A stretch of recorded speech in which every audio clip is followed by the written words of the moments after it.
Howdy ho! We are here for our Saturday night secret sermon. This is our weekly segment entitled Secret Teachings of Jesus, where we delve into the Gnostic Gospels. We have been in the Nag Hammadi scriptures ever since the birth of this segment, this series, and we started with the secret book of James. We then moved on to the Gospel of Philip, and we spent about a year and a half in the Gospel of Philip, and we just recently finished the Gospel of Mary, which was wonderful. And then last week we covered the introduction to our new gospel, the Gospel of Thomas. So very excited. If you want to learn more about the context and the format and a little bit about the Gospel of Thomas, just to have more context about like what it is, where it came from, who the authorship might be, we go deeper into that in the first episode of this part of the series, the Gospel of Thomas. We covered that last week. But just some key pointers here. So the Gospel of Thomas was presumably written by Judas Thomas, who was believed to be Jesus's identical twin. Like there were rumors that Jesus had an identical twin named Judas Thomas, and it never gets talked about in the canonical Bible, but in the Gnostic Gospels, and I don't know if it comes from the Valentinian or there's different schools of thought from the time. So this is presumably written by Jesus's twin brother. And this gospel focuses on not Jesus's divinity or the events surrounding him or his crucifixion or the resurrection, but this gospel exclusively focuses on the teachings of Jesus, the things that he would say, the mysteries, those one-liners that would go over people's heads and they'd be like, what? Much like the Gospel of Philip. The Gospel of Philip were these cryptic portions of these conceptual, symbolic imagery, and you would sort of meditate on this and mull over it. And they were all about a paragraph. Some of them were a couple of paragraphs. The Gospel of Thomas is more like a couple of sentence fragments, like big bits of thought, but a full concept in each saying. So as we go through this, I will probably cover a couple of sayings per episode. I feel like we usually hover in these around 45 minutes to an hour. Even when I think they're going to be shorter, sometimes they aren't. So I think that probably more than about 3 sayings per episode might be a little bit overwhelming, but we'll see how it goes. I think we're going to cover the first 3 tonight. All right. So I will read the entirety of what we're going to cover tonight, and then we'll go back and we'll take it bit by bit. So from the Gospel of Thomas, and I guess instead of they were kind of referring to them as sayings instead of say verses, for instance. Okay, so the prologue says, "These are the hidden sayings that the living Jesus spoke, and Judas Thomas, the twin, recorded." So, and he said, presumably Jesus, but it could have been Judas Thomas that said this. And he said, "Whoever discovers the interpretation of these sayings will not taste death." Jesus said, "Let one who seeks not stop seeking until one finds. When one finds, one will be troubled. When one is troubled, one will marvel and will reign over all. Jesus said, if your leaders say to you, look, the kingdom is in heaven, then the birds of heaven will precede you. If they say to you, it is in the sea, then the fish will precede you. Rather, the kingdom is inside you, and it is outside of you. Okay, so let's go back to the prologue. These are the hidden sayings that the living Jesus spoke and Judas Thomas, the twin, recorded. So one of the footnotes that came up in the first line, in the introduction, they talk about how you could interpret this as being Jesus saying things in the present, like Jesus says this, instead of saying Jesus said this in the past, like when he said it that time, because these are living sayings, like these are living teachings that are like the living Jesus still says. So it's implying that Jesus is eternal. The teachings are eternal, so they're always happening in the now.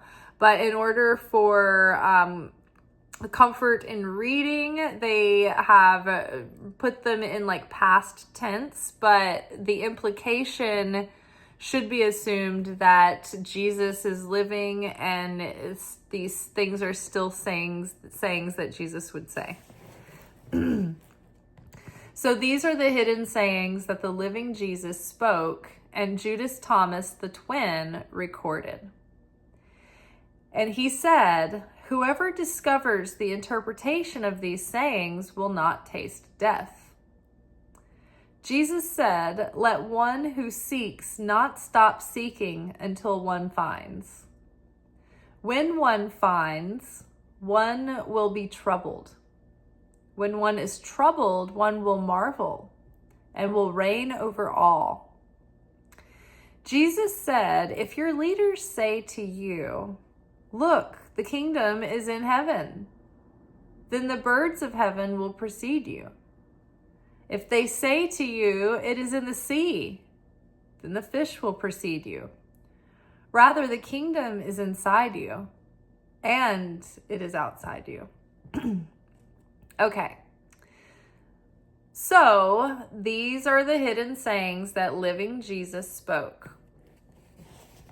It's like Jesus is in the now. He's perpetual. He's eternal. This is like the risen Jesus, living spirit. Jesus's words are living words. They have power.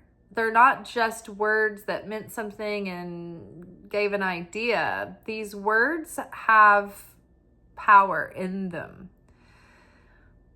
They have creative power. They have power to bless and to heal. These words have power to trigger transformation in someone, or miracles, or healing, or these words have an effect on your eternal soul. They reveal light from within your soul, understanding that never goes away, never diminishes, never stops. It awakens an eternal part of you that can never be taken away again. Our soul, as we transform, as we correct our tikkun, which is like our karma in Hebrew, we reveal more light in our soul. The light has been concealed by the opponent, by the ego, by that separation from God that happened in the garden. We drew a veil of forgetfulness. And so as we go through our human process, life after life after life, and we learn more and we heal more and we awaken more and we awaken more consciousness, and we elevate that consciousness to be more like that of the Creator, more like that of Christ, then we capture back sparks of light that were taken from our soul in the original fall. in the original separation, in that original moment where we fell in the garden. So the opponent took all these, there was a number of sparks of light. I can't remember how many. But this finite number of sparks of light were taken, and that dimmed the power of our soul. If we had all of the light of our soul totally reinstated and animated and alive and come online and reintegrated into wholeness, we would be like miraculous, like Jesus. Like we would be limitless. Miracles would just be flowing. We would be, everlasting. We would be immortal. We would be never ill. We would be able to perform miracles and mutate, transform matter, transfigure matter, disappear, reappear, teleport, whatever. Like we would have the full capability of our soul. But our soul is like, you know how you have like tiered membership plans now? So the soul, we get like a part of our soul just for being here on earth. It's like our welcome package. It's like the orientation bag. And then when you reach 12 for boys, 12 for girls, 13 for boys, they get bar mitzvah, bat mitzvah. And that is a celebration to mark the next layer of light of your soul that's revealed. You get another layer of light, like another light vestment to put on. So that awakens more of the power of your soul and in your inner being. And as you get a little older, I think when you're in your like 20s, maybe you get another part of the soul, and then like later you get a part of the soul. So there's different like initiative points through our life that just arriving at a certain age, you get to have another layer of that light revealed. Another layer of your soul is activated. But there are extra light vestments and higher levels of light from your soul that can be revealed through like your righteousness and pursuit of wisdom and embodiment of wisdom, and more than anything, your transformation. The more you transform your own negativity, your own fear, your own lack, your own doubts, your own selfishness, and you become more full of faith and certainty and sharing. And it's not the kind of certainty that breeds arrogance, like I know best and I'm so sure of this, but it's the kind of certainty that means it's the Hebrew word emunah.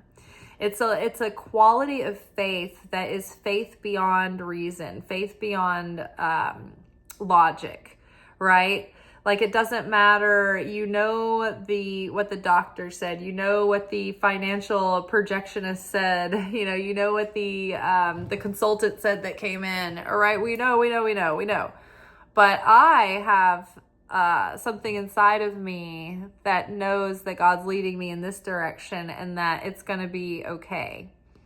And it's like you believe in the presence of God to work through your life, not so much that you have confidence in what the outcome is going to be or how or why or when or where. You don't know any of those things, but you know that God can move through the situation and God can do miracles in your life.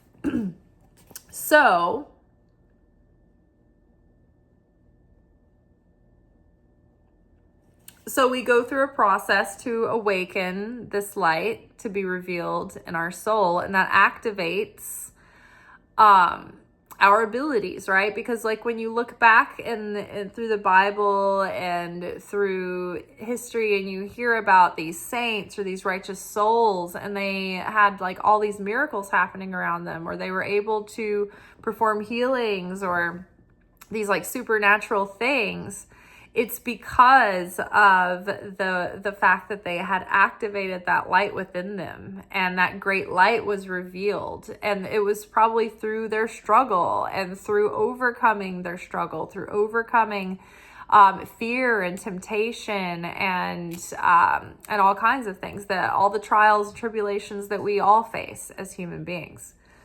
So these are the hidden sayings that the living Jesus spoke and Judas Thomas recorded. So the teachings of Jesus, the living words of the gospel, the living words of the Torah, these are living because they're not just stagnant concepts that never evolve, they never grow, they never deepen, right? They continue to be expounded upon. It's like the 1,000-petaled lotus that just keeps opening, right? It's like you penetrate the words and the veil. Maybe you pierce the veil sometimes, and you have to keep going back and sticking with it and pouring over these mysteries. Because if a person just reads the Bible at first glance at a surface level and just takes it as, okay, I guess that they wanted me to make note of these important characters and how they did things, and that implies that this is how it's supposed to be done, and then there's all kinds of confusion because you're reading these things and you're like, well, this was terrible. That is horrible. I don't want to do that. What? And the thing is that you're not reading what the surface story is. It's not a history recap where it's like, hey, go and do all the things that these people did and live your life like them. The Bible is an instruction manual, but it's written in code. And so when you're reading these stories and you're reading these like violent images or like unsettling images or conflicting things, you're just like, what am I supposed to be taking away from this? And so it's no wonder that so many people have reservations. They're like, is something off? Like, am I supposed to be, things are symbolic. And yes, some of these are poems, some of them are songs, some of them are historical accounting, some of them are genealogy that's been passed down. There's all these different formats and styles and different types of literature that make up the Bible. So knowing the context of what each book is, what it's supposed to be, what it's supposed to be portraying. You know, some of the things that we're reading are more of a cautionary tale. And it's not like we're supposed to say, okay, well, it's in the Bible, this person did it, so it's justified, so we can do that. It's like, no, you're not learning a lesson from the story there. So the Bible is always supposed to be interpreted in these like 4 different layers. And there's like the surface understanding of what's happening on. And that for that, you need like the cultural relevance of the time, political context, things that were going on, like what is going on around the story to make it cohesive and makes more sense.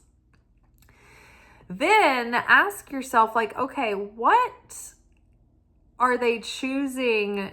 Because there's these stories are just like a couple of lines and you're like, why isn't there more detail? And why are the details that they're sharing, why do those matter?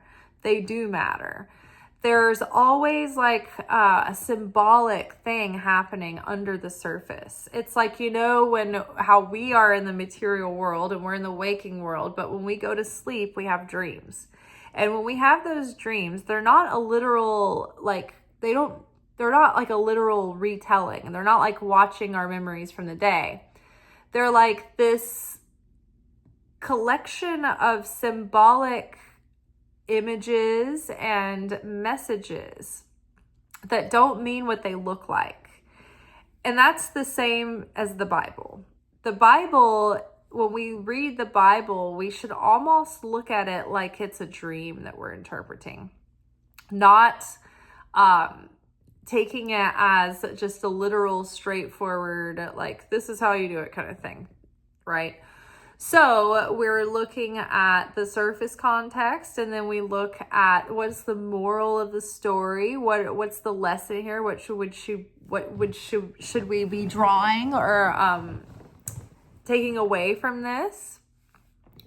How does this teaching change my heart? How does this transform my heart and my mind and my soul? And then even deeper than that, from the moral of the story to the personal inner transformation of the heart and soul, there's also like an added spiritual technology that is being explained in code and in symbol as well underneath things. So if you're just looking at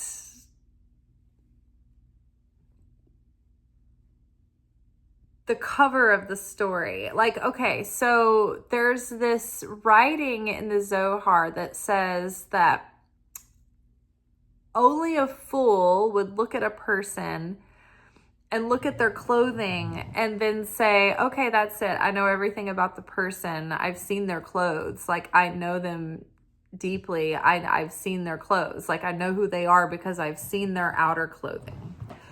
So too is a person foolish who looks upon the Torah and doesn't penetrate further than the surface level, than the clothing of the Torah. You want to look deeper to the soul of the Torah. In the Song of Songs, when it talks about how the beloved, the lover shows up every day and circles the house waiting for the beloved to like appear from at the window so that the lover can catch just a glimpse of the beloved's face before it goes back behind the curtain again.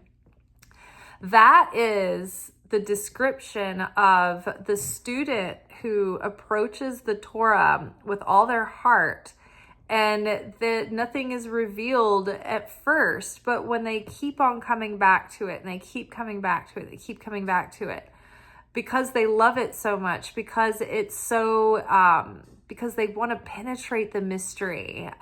They come back like a lover, excited every day just to catch a glimpse. And that's what it's like when, you're sitting and wrestling with these words, these kind of like flat words on a page, but then all of a sudden this insight opens up and like understanding pours forward, and not only that, but the understanding and the wisdom actually, you see how that relates to something about you that's ready to grow or change or evolve or shift.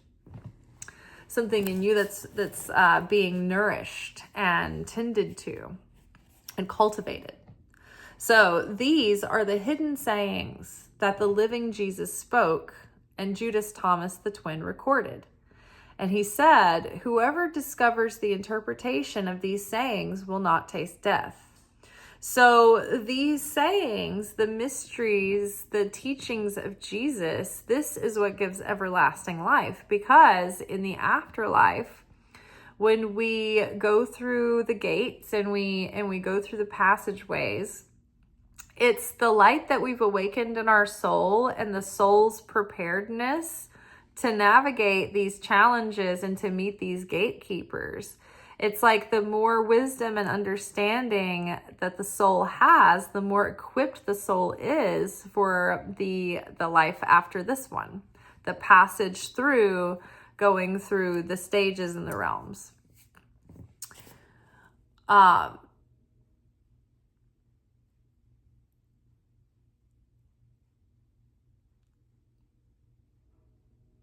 Whoever discovers the interpretation of these sayings will not taste death. It's like ignorance leads to calamity, chaos, destruction, decay in this life. And literally, our darkness can even turn into, and it does turn into, sickness, and it starts to break down our body, and it kills us before our time, our negativity.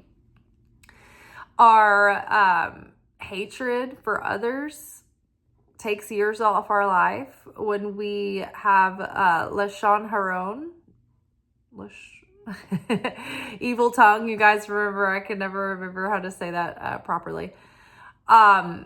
Evil tongue takes time off of our lifespan. Evil eye takes time off of our lifespan. So if our negativity and our ignorance and our darkness and our sin, for lack of a better word, like being off the mark, like not getting the point of it, being out of alignment, being out of integrity, like that kind of thing, like it causes our body to start breaking down and dying and decaying. And when we are in a state of union, because at that point, we are in separation from the Creator. Our soul is disconnected. When we don't bear affinity with the light of the Creator, we're not connected. We don't resonate vibrationally. So as we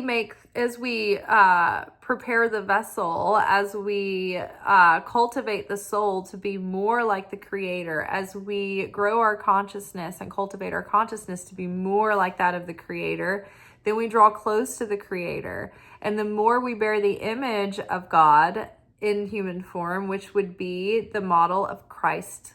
Jesus Christ is the model of, this is what I would be like as a person. This is giving you guys something to go on here. Try to be like Jesus. What would Jesus do? So as we make ourselves more like the Christ and Christ consciousness, we awaken the living spirit within us, this eternal light that is radiant, and it is full of magic and miracles, right? And so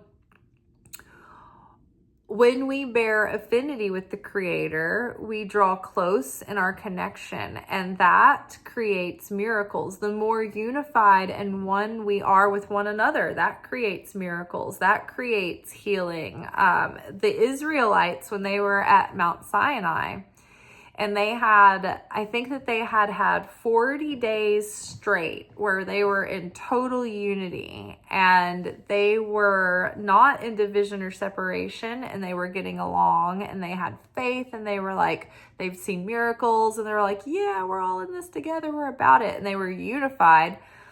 They were experiencing miracles. They were experiencing immortality and severed limbs just growing back, like sudden healings from illnesses. And it was when we sinned and broke our connection with the Creator by the sin with the golden calf, which we were like, when Moses was up on Mount Sinai, the people were left without their leader.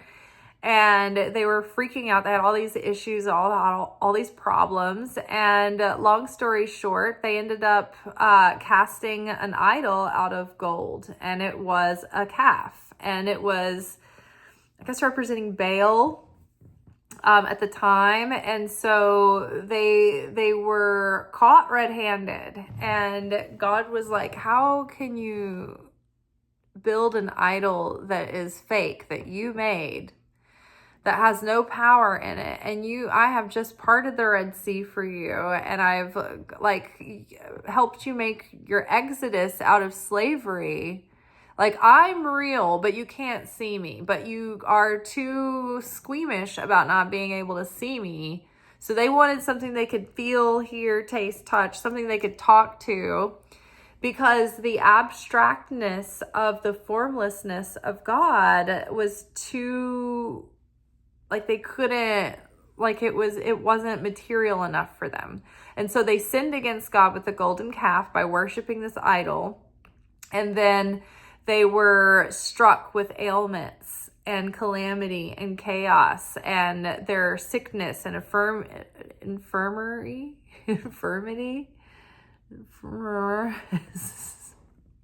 Words. Sometimes we remember them. But they were struck with sickness and weakness and calamity and chaos after that. They were cursed. So these are the hidden sayings that the living Jesus spoke and Judas Thomas the twin recorded. And he said, whoever discovers the interpretation of these sayings will not taste death. So these sayings are like, when we realize the truth of this, it is giving us, it's activating eternal life in our spirit. When our soul connects with the light of illumination, the light of transformation, the light of wisdom being revealed in this world, it is never taken away. You have that forever. Nothing can take it or destroy it. The soul will record it and have it for eternity. It's not like the soul can't forget it. The soul, like, you can't take away something you possess. When you live the truth, you know the truth, and the truth will set you free. That truth is integrated and embodied and can never be taken. When you reveal that next layer of light of your soul through transformation, through change, that level of being elevated can't be taken away from you. You can fall low for a while and go through a process again of difficulty, but light that has been revealed cannot be unrevealed. You may have grime building up over your light, but you can wash the windows and it shines through, right? So, in this world, as we're doing all the correction, we're also tripping up and doing negativity again, right? So we're revealing light, but then we get a little bit of like pollen on the windshield, or like a little bit of like resin or sap that builds up, right? And we've just got to go through a process again to unsap, to take off that grime, that gunk that's built up. The cleansing and purging. So whoever discovers these interpretations of the sayings will not taste death.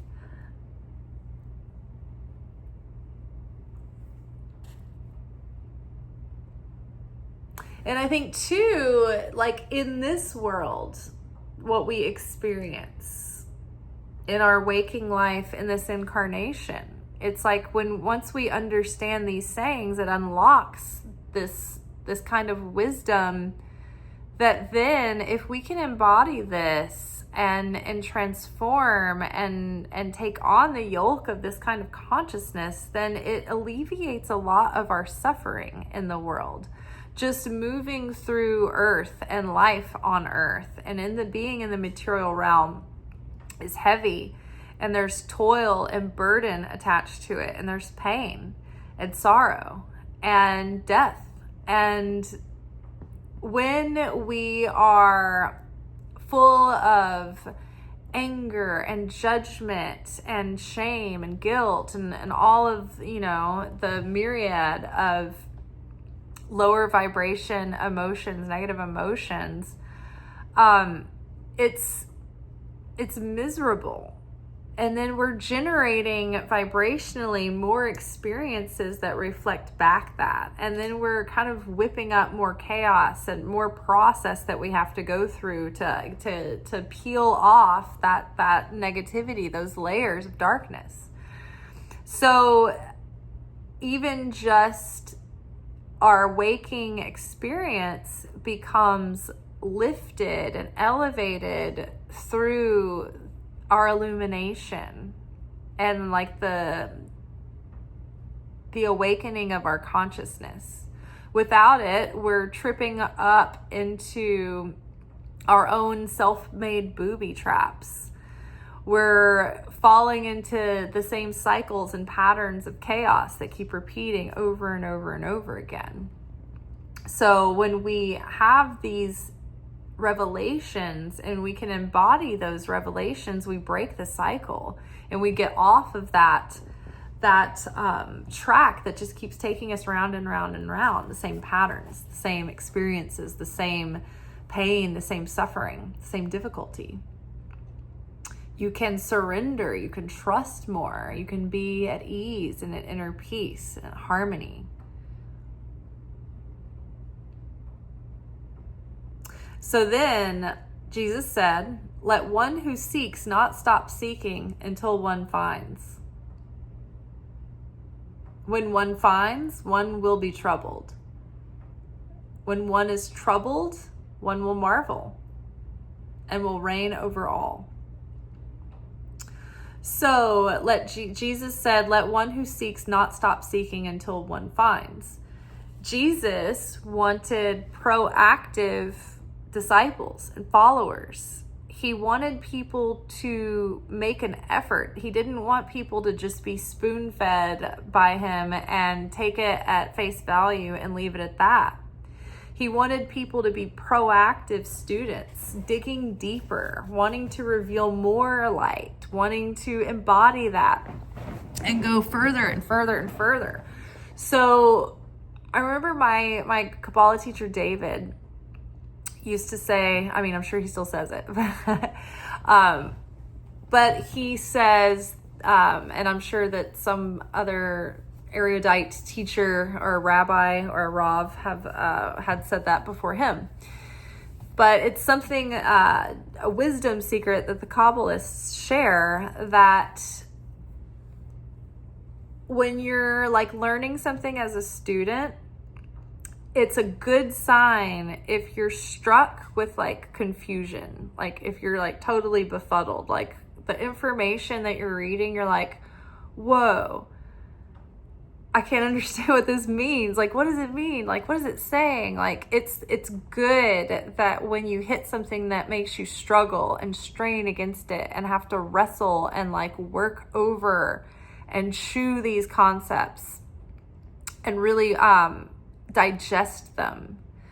Because then if you're not confused or if something doesn't confound you, then you haven't revealed new light. You haven't revealed light that was concealed from you, not in a great leap, right? So Jesus is saying, if you're doing this right, then you're not just taking the first layer of the stories that you're reading, but you're going deeper and you're not stopping, you're probing, you're pushing harder. And if you're not confused, then you're not probing deep enough. So a good sign is that you've been confounded by something, you're befuddled, you're confused, something doesn't make sense. And so you push harder, or you sit with it, or you let it marinate and simmer, and it will come back. It will come forward. It will reveal itself to you, but not if you just dismiss it,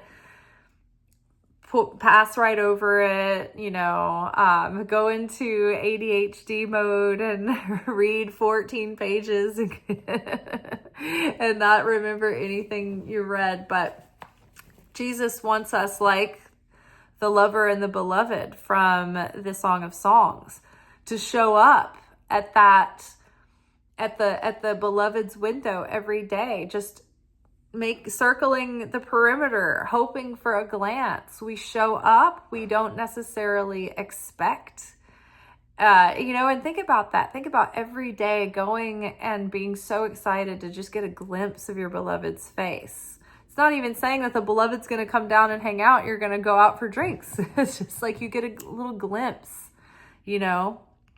but it's seductive and it keeps you coming back and it's exciting, it's moving. It works on you over time. So Jesus said, let one who seeks not stop seeking until one finds.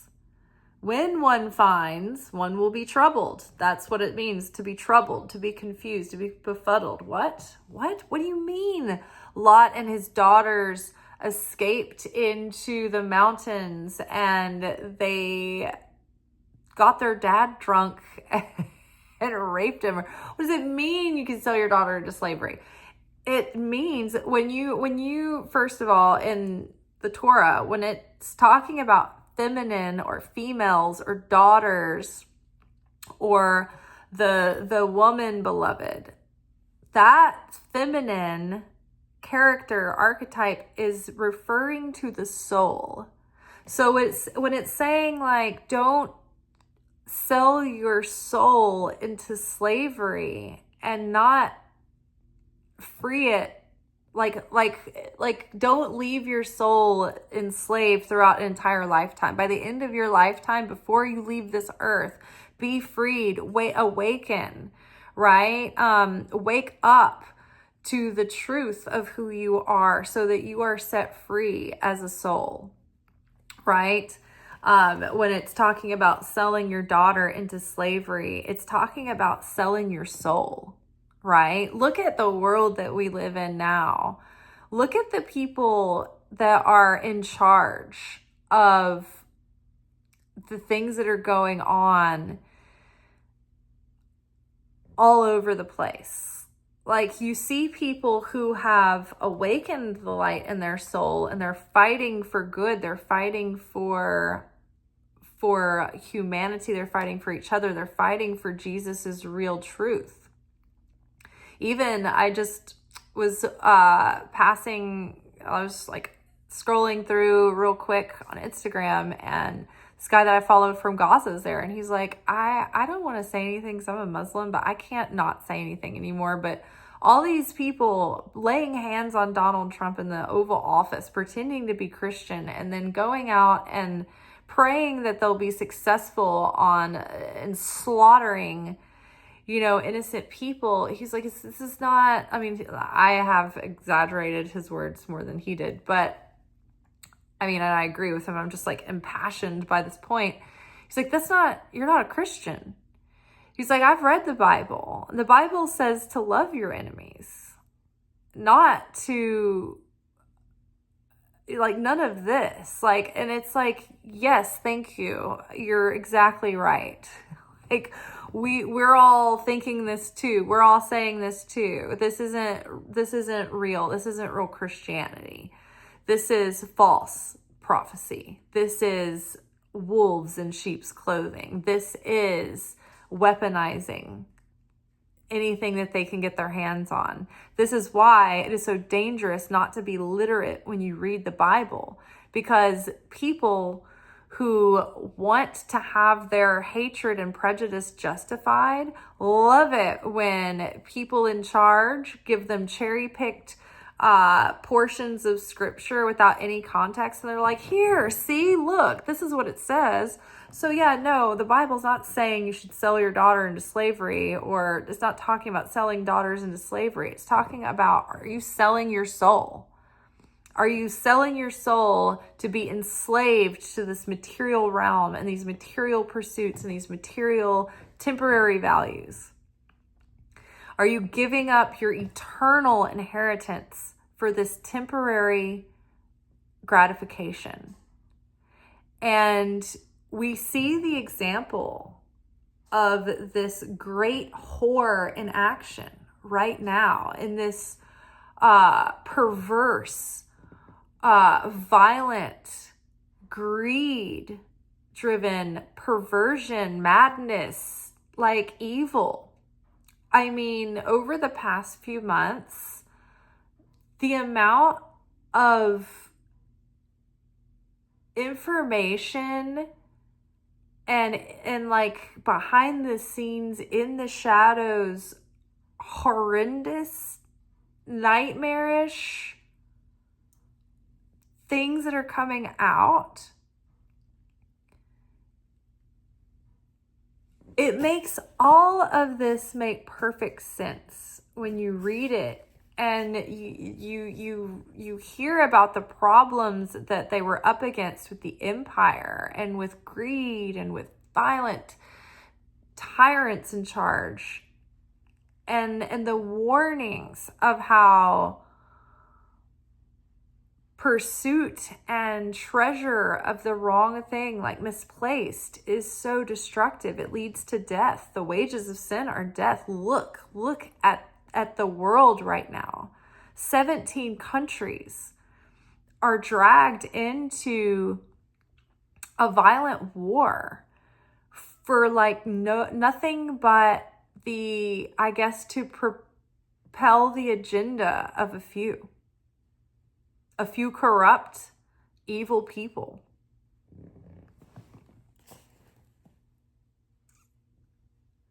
When one finds, one will be troubled. So that's a good sign. So if you are reading the Bible and you're reading it hard enough with all your might, you're not just going to be like stopping at the story like it's a history story. You're going deeper. I don't understand this. This is disturbing. I want to know what does this mean? This is mysterious. So then when you're troubled and you penetrate further and then you're confused and you're breaking through this confusion and this darkness, it's like you're putting effort in. That reveals even more light. When you don't just stop it by boy, this is confusing. I'm disturbed. I'm pissed off. I'm throwing the Bible across the room and I'm never picking it up again, which is very easy to do if you're only reading it at a surface level and you happen to be a female or any marginalized group. You're probably not going to have a good time reading it.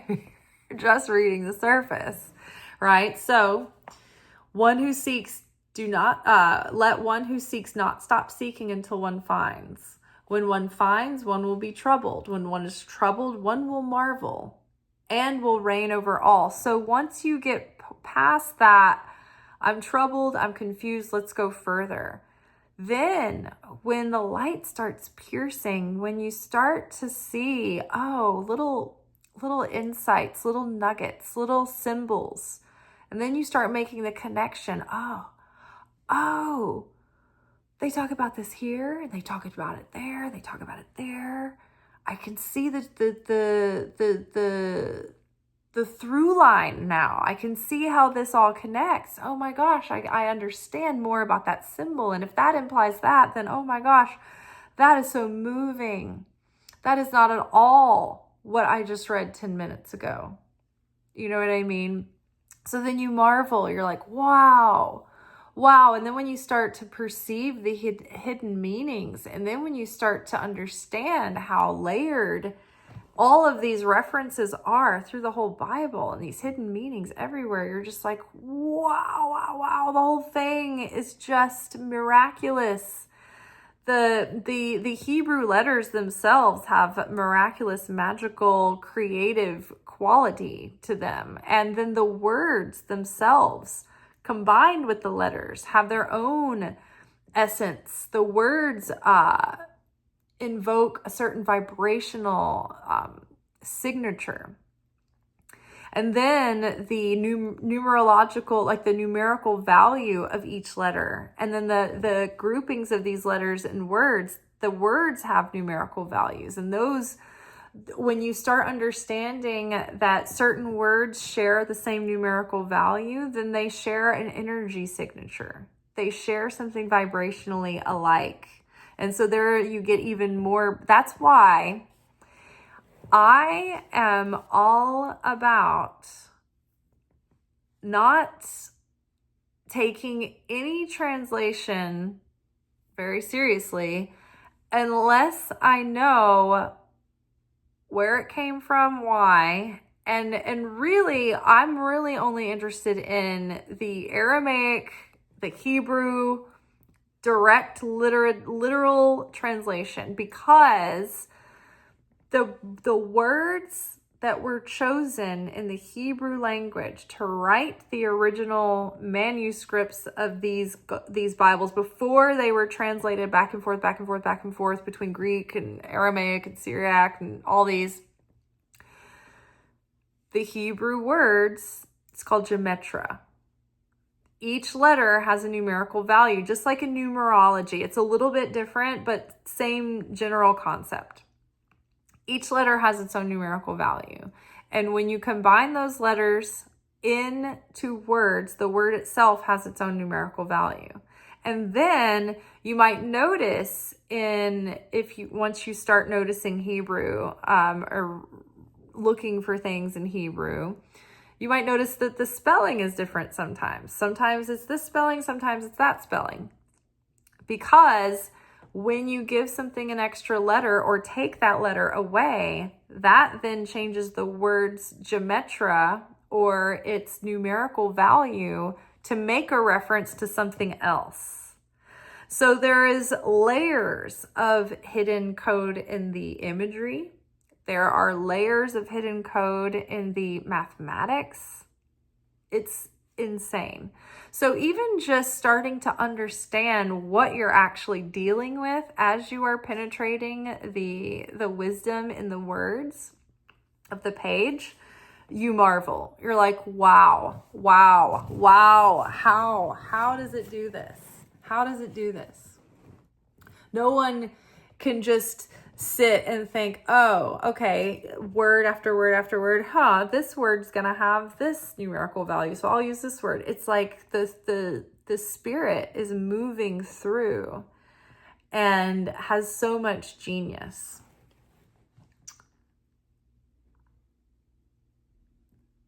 So when one is troubled, one will marvel and will reign over all. And so as you're marveling, you have more, you reign over all. You start to understand it. You start to have, as you start to understand deeper and deeper, more light of your soul is elevated, it's awakened, it's revealed. And just like the patriarchs and the righteous souls that came before us, what made them great souls was that they understood the wisdom of the Torah and they were transformed by it. And that awakened great light within them. And then they became great and they were higher than the average bear, right? They're elevated beyond the typical plebe, right? You know, this isn't about wealth status. This isn't about positions of power. God's ranking system is, what's your relationship with the scripture, with the Torah, with God himself, herself, itself, their self? What is what on a scale of Satan to Christ, who are you more like? You know, like what light have you revealed in your soul? Because the more light that is revealed in your soul, the greater you are as a soul, the more impactful you are, the more influential you are, the more powerful you are in navigating any given situation. You know, we talk about frequency. We talk about how when you can sustain your consciousness and your vibration more level, right? When you can keep the same frequency sustained, that is more powerful and more influential to shift the circumstances or the energy in the room. That's more powerful than someone who's just all over the place. Oh, I'm high one second, I'm low the next. I'm confused, I'm not confused. I'm this, I'm that. Like someone who's all over the map, it's like their energetic signatures like flipping through the channels. They're not going to make a big impact on the room. But you know, when like you're in kind of a crowd or a situation, you know, there's hubbub going on, and then like a very like respected high up person walks in the room, and they could have whatever their deal is, but they, you know, we've seen them.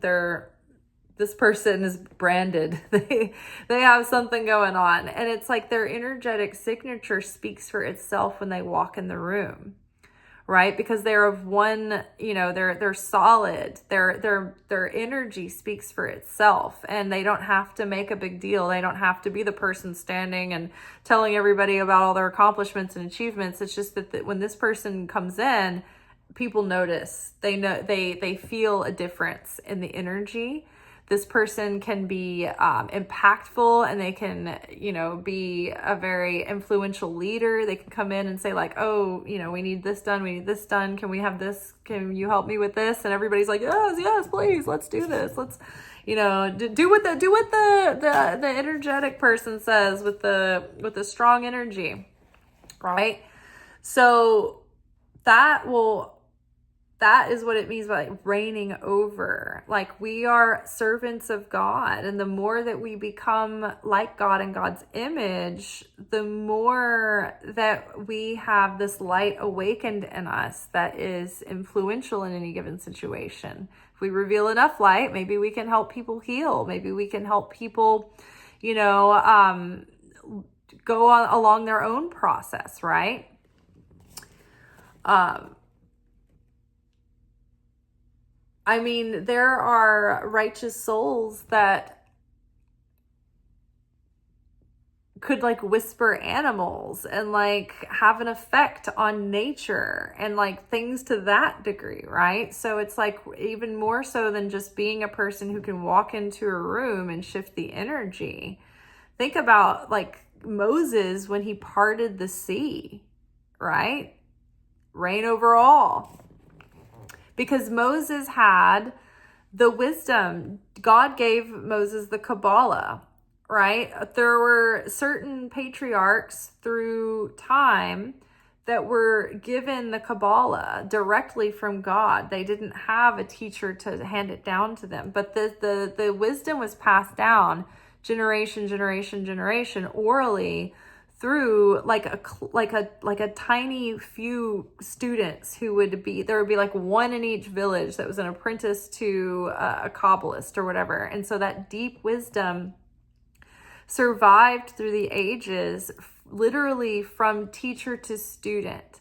And so how you know that you are even studying through someone who's legitimate is that they can probably give you the like lineage of their teachers. Like, my teacher studied under this teacher, and this teacher studied under this great master, and this great master, and this great master, going back and back and back. Like, there's a lineage. It's not just like finding random information, right? So Jesus said, if your leaders say to you, look, the kingdom is in heaven, then the birds of heaven will precede you. If they say to you, it's in the sea, then the fish will precede you. But rather, the kingdom is inside you, and it is outside of you. So the kingdom is everywhere. God is everywhere. But the kingdom of heaven, connecting with that, it starts within our state of mind, our consciousness, right? It says, okay, if your leader says the kingdom of God is up in the sky, it's up in heaven, then that's in the domain of the birds. And that's where the birds are, right? So that would be a kingdom made for birds. If the kingdom of heaven is underwater, then that's where the mermaids are, the fish are, and then that's on their turf and then their domain. So that wouldn't make sense if the kingdom of heaven was just built for the birds or the fish because it's in this geographical location. No. The kingdom of heaven is for the human being, the soul. And that is within you. The kingdom of heaven is at hand, meaning it's not over here or over there. It's not in the future. It's not in the past. It is in the present moment, here and now. Can you access it? Can the gates be open to you? Are you in harmony with that? Are you suffering? Are you in darkness? Are you cut off? Because you're not at that moment in the kingdom of heaven. But when you're at peace, when you love your neighbor, when you love yourself, when you surrender and trust God, and you want you take on a consciousness of sharing and goodness and creation, right? That's accessing the kingdom. The kingdom of God is cultivated by correcting our soul and awakening new light and new illumination and new consciousness within us. The kingdom of heaven is accessed through the transformation of our heart and soul, and through the alignment of our consciousness, of our thoughts and our mindset and our attitudes and our perceptions and our feelings that we cultivate, and the ones that we decide to feed and the ones that we decide to vote against, in our actions that we take. But it is, it's the kingdom of heaven is in the human soul, the human process. It's not somewhere out there. It's not up in outer space. It's not, it's not anywhere. It's at hand. It's here for the taking, right here and now. So that's why Jesus said in the Gospel of Mary, do not let anyone tell you, look over here or look over there. Because the Son of Man is within you.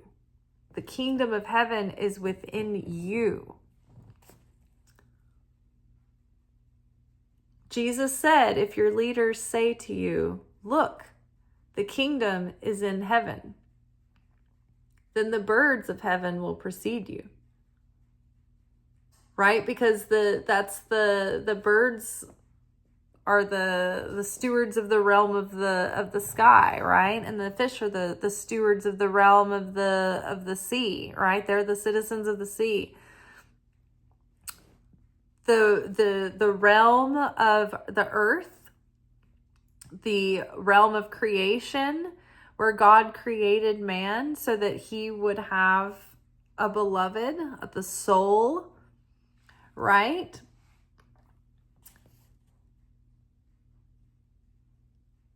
That is who the kingdom was created for, or that was who was in mind when the kingdom was created.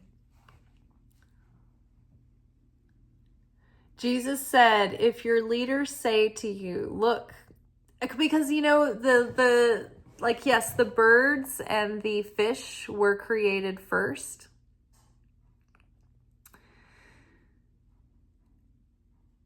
The plants were created first, but the human beings were created to steward and to be keepers and protectors and carers of the animals and the land.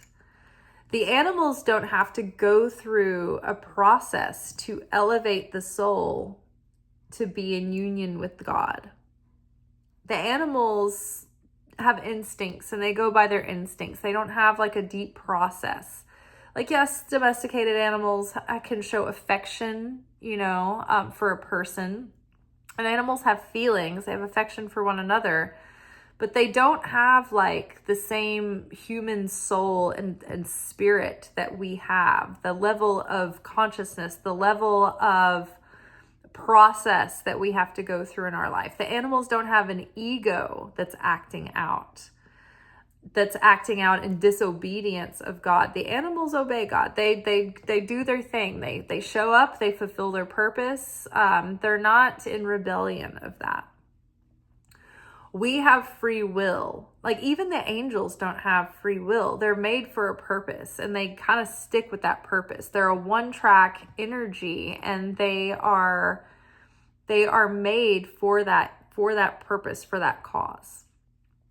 We human beings, we are made in the image of God to be companions of God. And so we do have to go through a process. We do have free will. God doesn't want AI to just be like, okay, I love you. Let's tell me what to do. I will do it. It's like, neither would you want that out of a lover, unless you had mental illness and you had control issues. You want someone there because they want to be there and they're excited to be there and they want to get to know you and they want intimacy. They care, right? And so as human beings, we have had this kingdom given to us. And the angels were like, look, why don't you stop with the nature and the animals? Everything will be perfect. You create humans and they will push you to your limit because they will be hard-headed and they will fuck up, and they will mess up, and they will reject you, and they will hurt you, and they will make you angry, and they'll destroy the earth, and they'll ruin everything. They're going to taint everything. Everything's going to have a stain on it if you create humans. And God was like, I will cast you away and destroy you if you say that again. We're making the humans. So God's even said, am I not called long-suffering for nothing? And so even though God knew we were going to be a handful, and we were going to fuck it up and do everything wrong, and sin against him, and sin against the earth, and sin against the animals, God still said, you know what? I still made all of this for them, and I want them here. And they're going to go through a process of correction to get back to that perfected state before they fell. So even before we fell, they knew we were going to fall. They knew it was going to ruin everything. They were like, can we just have it? Can we just keep the pristine beauty of nature without like clogs, crocs, and garbage everywhere, energy drinks, littering the street, cigarette butts, like, it's just, can we stop while we're ahead? God was like, no, we're having them. So Jesus said, if your leaders say to you, look, the kingdom is in heaven, then the birds of heaven will precede you. If they say to you, it is in the sea, then the fish will precede you. Rather, the kingdom is inside you, and it is outside of you. Now, the kingdom is within you. It is within us in the sense that the dimensions of the kingdom are beyond the material realm, and our soul is part of that, and our soul is eternal. And so the kingdom of heaven is within us in that way, in the spiritual, non-material sense. But then also the kingdom of heaven is around us and without us as well, because the kingdom of heaven is everywhere. Like, we are made up of little packets of light. The light of the Creator. Literally, like stardust is the physical micro version of the macro of even within the stardust that we're made of, that contains everything in the universe. Even the stardust, when it's broken down, it's little packets of light. The light of God, the light of the Creator. The Creator is in the pages of this book, the physical paper. Not just the concepts and the presence and the spirit within this book, but the paper, right? God is in my shirt, the atoms in my hair. Split a piece of wood and I am there. Lift a stone and you will find me. That we'll run into that verse, but it means that God is within everything. The spark of light that is the Creator is what makes up every single thing that we have. And so there's one of the fathers of quantum physics, Max Planck, said that there is this unifying, cohesive consciousness that unifies everything. And it's within everything. It's present everywhere. It's omnipresent, this consciousness. And that is the matrix of reality, this intelligent consciousness. Now, there are quantum experiments that have been done. One is called like bilocation, where they can stimulate like protons or particles in a lab, like say in is it CERN, Switzerland? Say over in Europe, and they can stimulate that particle, and then in like their lab partner in New York that they're on the phone with, they're like, is the particle responding? And they're like, yes, instantaneously. As soon as you stimulate this particle over on the other side of the world, the particle that is somehow connected to it, because it just knows it's supposed to be, is also reacting to it, because everything is connected, everything is in communication. God's omnipresence is in everything. Every atom, every particle, every participle, every electron, every wave, every particle. God is everywhere, within all things. So that's what it means. It's outside of us as well. We are within it, and we have our being within it.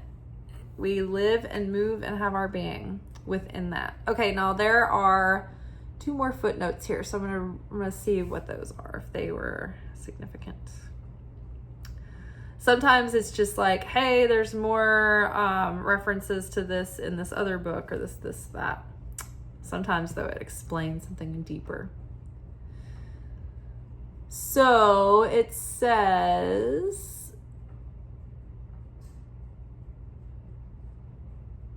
if they say to you it is in the sea, it could also say under the earth. All right.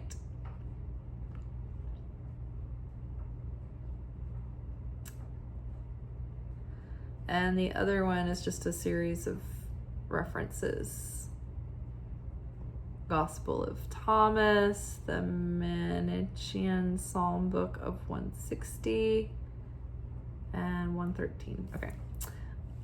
Oh, Gospel of Thomas 113. So saying 113, when we get to 113, we'll remember that it's related to saying number 3.